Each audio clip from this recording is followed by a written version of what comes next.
திமுக MP Kanimozhi தலைமையிலான எம்பிக்கள் குழுவினர் ரஷ்ய வெளியுறவுத்துறை அதிகாரிகளிடம் ஆபரேஷன் சிந்தூர் நடவடிக்கை குறித்து விளக்கம் அளித்தனர். ஜம்மு காஷ்மீர் பஹல்காமில் பாகிஸ்தான் தீவிரவாதிகள் நடத்திய தாக்குதலில் 26 சுற்றுலா பயணிகள் சுட்டுக் கொல்லப்பட்டனர். அதையடுத்து பாகிஸ்தான் தீவிரவாதிகளுக்கு எதிராக இந்தியா நடத்திய ஆபரேஷன் சிந்தூர் நடவடிக்கை மற்றும் இந்தியா பாகிஸ்தான் இடையே 4 நாட்கள் நடைபெற்ற சண்டை ஆகியவை குறித்து விளக்கம் அளிப்பதற்காக 33 நாடுகளுக்கு அனைத்து கட்சி எம்பிக்கள் அடங்கிய 7 குழுக்களை மத்திய அரசு அமைத்தது.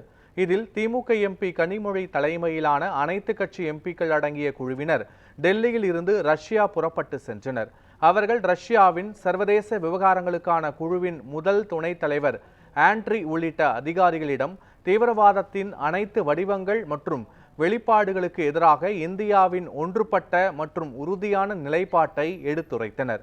அத்துடன் தீவிரவாதம் தொடர்பாக பரஸ்பர அக்கறை கொண்ட பிரச்சினைகள் குறித்து கருத்துக்களை பரிமாறிக்கொண்டனர். முன்னதாக மாஸ்கோ சென்றடைந்த கனிமொழி தலைமையிலான குழுவினரை ரஷ்யாவிற்கான இந்திய தூதர் வினய்குமார் சிறப்பாக வரவேற்பு அளித்தார். அதனைத் தொடர்ந்து இந்தியா ரஷ்யா இடையிலான நட்புறவு குறித்தும் குழுவின் பயண திட்டம் மற்றும் அவர்கள் சந்திக்க உள்ள அதிகாரிகள் தொடர்பான விவரங்களையும் விளக்கி கூறினார்.